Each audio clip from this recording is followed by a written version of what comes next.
அனைவருக்கும் வணக்கம். Welcome to evergreen guidance. NEET 2024 examination எழுத போறீங்க. இந்த எக்ஸாமினேஷன் எழுதும்போது மிக முக்கியமா கவனிக்க வேண்டியது OMR ஷீட்டுங்க. OMR ஷீட் சரியா ஃபில் பண்ணணுங்க. How to fill the OMR sheet. OMR sheet sample எப்படி இருக்கும்? ஸோ இந்த வீடியோ கடைசி வரைக்கும் பாருங்க. நிறைய மாணவர்களுக்கும் குழந்தைகளுக்கும் போய் சேரணும். மறக்காம லைக் பட்டனை பிரஸ் பண்ணிருங்க. ஸோ இந்த நேரத்தில் எக்ஸாமினேஷன் எழுத போற எல்லா குழந்தைகளுக்கும் எனது சார்பாகவும் என் குடும்பத்தின் சார்பாகவும் என் சேனல் சார்பாகவும் அனைவருக்கும் மனமார்ந்த வாழ்த்துக்கள். நல்ல முறையா தைரியமா நீங்க தன்னம்பிக்கையோட எக்ஸாமினேஷன் எழுதிட்டு வாங்க. நீங்க எதிர்பார்த்த கல்லூரிகள் கிடைக்க வேணும். நீங்க எதிர்பார்த்த மாதிரி நீங்க மார்க் வரணும். அதுக்காக நாங்கள் கடவுளை வேண்டிக்கிறோம். அனைவருக்கும் வாழ்த்துக்கள். ஸோ இந்த வீடியோ ஒரு மிக முக்கியமான வீடியோங்க. OMR ஷீட் எப்படி இருக்கும்? OMR ஷீட்ல ரோல் நம்பர் இருக்கும். ஆல்ரெடி நான் சொல்லியிருக்கேன். அப்ளிகேஷன் நம்பர்லாம் மறந்துருங்க. ரோல் நம்பர் இருக்குங்க. ரோல் நம்பர் கரெக்டாக எழுதணும். டெஸ்ட் புக்லெட்டுன்னு ஒரு நம்பர் இருக்கும். இதில் எப்படி ஃபில் பண்ணுறதுன்னு சொல்கிறேன். OMRல ரோல் நம்பர் இருக்கும், டெஸ்ட் புக்லெட் நம்பர் இருக்கும், டெஸ்ட் புக்லெட்டுக்கு ஒரு கோடு இருக்கும், ஆன்சர் ஷீட்டுக்கு ஒரு கோடு இருக்கும், உங்களுடைய signature with the time, running hand ரைட்டிங்கில் டைம் போடுங்க. டேட் வேண்டியதில்லை, ஏன்னா எக்ஸாமினேஷன் 5ஆம் தேதி தான் நடக்குது. டைம் மென்ஷன் பண்ணுங்க. Candidate name in running hand writing, சிக்னேச்சரும் போடணும். ரன்னிங் ஹேண்ட் ரைட்டிங்கில் பேர் எழுதுங்க. மதர்ஸ் நேம் எழுதணும் ரன்னிங் ஹேண்ட் ரைட்டிங்கில். Candidate hand left hand thumb person கரெக்டாக வைங்க. Fathers name running hand writing. Signature of the invigilator 2 times போடுவாங்க. ஃபர்ஸ்ட் ஒரு டைம் போடுவாங்க, கடைசியில் ஒரு டைம் போடுவாங்க. டைம் மென்ஷன் பண்ணுவாங்க. அப்போ இதெல்லாம் இல்லாமல் OMR ஷீட்டை கொடுத்துடாதீங்க. இதெல்லாம் கண்டிப்பாக பண்ணணும். அடுத்தது ஒரு செக்ஷன் 4 பார்ட் இருக்குதுங்க. Physics, chemistry, biology. பயாலஜியில் பாட்னி, ஜுவாலஜி. ஸோ இப்படி இருக்கும்போது நம்ம ஃபர்ஸ்ட் தான் ஃபிசிக்ஸ், இதுதான் கெமிஸ்ட்ரிக்கு அப்படிலாம் கிடையாது. உங்களுக்கு என்ன சப்ஜெக்ட் ஆரம்பிக்கதோ அது 1ல இருந்து ஆரம்பிக்குங்க. நிறைய பேர் ஒரு டவுட் கூட கேட்டாங்க, சார் இது ஃபர்ஸ்ட் தான் ஃபிசிக்ஸ் இருக்குமா? அப்படிலாம் கிடையாது. உங்களுக்கு என்ன ஆர்டரில் வருதோ அதை ஆரம்பித்து எழுதுங்க. ஸோ பார்ட் ஏ பொறுத்த வரைக்கும் 35 கொஸ்டின்ஸ் இருக்கும். பார்ட் பியில் 15 கொஸ்டின்ஸ் இருக்கும். அதில் 35ல உங்களுக்கு கரெக்டாக தெரியறதெல்லாம் எழுதுங்க. தவறாயிருச்சுன்னா 1 மார்க் மைனஸ் ஆகிடும். ஸோ மறந்துடாதீங்க. பார்ட் பி எழுதும்போது நீங்கள் 15 கேள்விகளை 10 கொஸ்டின்ஸ் எழுதணும். 10 out of 15. இதில் டாப் 10 மட்டும் நீங்கள் எடுத்துக்குவாங்க. தெரியாமல் நீங்கள் ஃபர்ஸ்ட் ஒரு 13 கேள்வி கொஸ்டின்ஸ் எல்லாம் நீங்கள் 10 உங்களுக்கு சரியாக வந்துருச்சு. திடீர்னு கடைசி எனக்கு இந்த கொஸ்டின் சரின்னு நினைக்கிறீங்க. இப்போ 10 இது 11வது எழுதுறீங்க. Even though it is a correct, it will not be considered. First 10 questions மட்டும்தான் கன்சிடர் பண்ணுவாங்க. நீங்கள் 12 கொஸ்டின்ஸ் அட்டென்ட் பண்ணிட்டீங்க தெரியாம.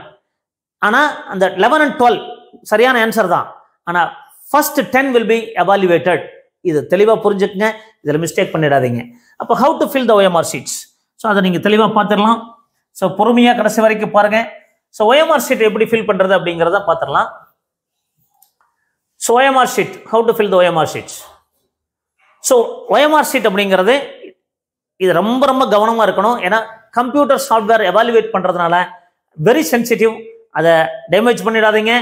ஸோ கவனமாக ஃபில் பண்ணுங்க. ஸோ ஃபில் பண்ணும்போது ரெக்கார்ட் இன்ஃபர்மேஷனை தெளிவாக ஃபில் பண்ணணும். இப்படி ஆன்சர் டார்க்காக ஷேட் பண்ணணும். இப்படியும் பண்ணிட்டீங்க, எவாலுவேட் பண்ணாது. அந்த ஆன்சர் சரியாக இருந்தாலுமே அது உங்களுக்கு எடுத்துக்காது. அப்போது இது கவனமாக இருக்கணும். ஸ்பெசிஃபிக் பாக்ஸஸ் கொடுத்துருப்பாங்க. என்னென்ன பாக்ஸஸை உங்களுக்கு ரோல் நம்பர் ஃபில் பண்ணுறக்கு, டெஸ்ட் புக்லெட் நம்பர் ஃபில் பண்ணுறக்கு. ஸோ அதெல்லாம் தெளிவாக கரெக்டாக ஃபில் பண்ணுங்க. சிக்னேச்சர் போட வேண்டிய இடத்துல போடுங்க. பேர் எழுத வேண்டிய இடத்துல கரெக்டாக எழுதுங்க. தவறு பண்ணிடாதீங்க. Test booklet code, test book, அது மாதிரி இதெல்லாமே கரெக்டாக எழுதணும். இந்த candidate has 10 digit roll number. இந்த 10 டிஜிட் ரோல் நம்பர் அதை கரெக்டாக எழுதணும்.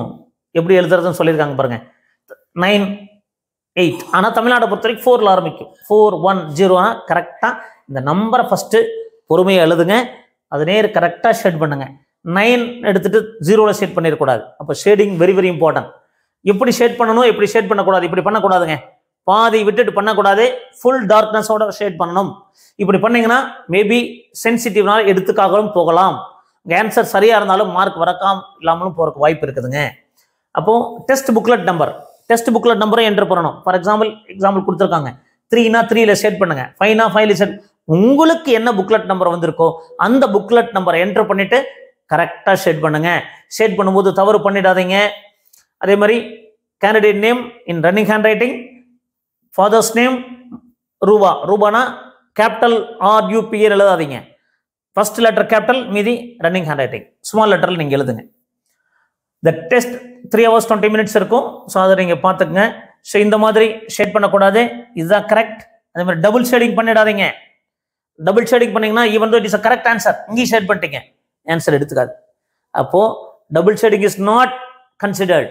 அப்போ தெளிவாக பண்ணணும், இது தவறு இது சரி அப்படிங்கிறத புரிஞ்சுக்கங்க. ஸோ கேண்டிடேட் சிக்னேச்சர் நேம், அது சிக்னேச்சர் வித் டைம் மென்ஷன் பண்ணணும். என்ன ஏன்னா டேட் இஸ் ஃபிக்ஸடு, 5ஆம் தேதி எக்ஸாம் நடக்குது, எக்ஸாம் 220 சைன் பண்ணுங்க, 220 சைன் பண்ணுங்க. ஸோ மென்ஷன் பண்ணுங்க. டெஸ்ட் புக்லெட் கோட் இங்கே நீங்கள் கவனமாக கவனிக்கணும். உங்களுக்கு ஒயம்ஆர் சீட்டில் இருக்கிற கோடு தான் டெஸ்ட் புக்கில் இருக்கணும். டெஸ்ட் புக்கில் இருக்கிற கோடு தான் ஒயம்ஆரில் இருக்கணும். ஏனா ஏ இருக்கணும், பினா பி இருக்கணும், ரெண்டு பக்கமுமே. In case the code printed in the OMR sheet is same as that of the test booklet, in case discrepancy, the candidate should immediately report to the matter to the invigilator and change the booklet and OMR sheet.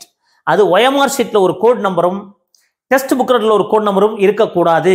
Test booklet code நம்பரும் OMR code நம்பரும் ஒரே மாதிரி இருக்கணும் அப்படிங்கிறத புரிஞ்சுக்கங்க. So மறந்துடாதீங்க.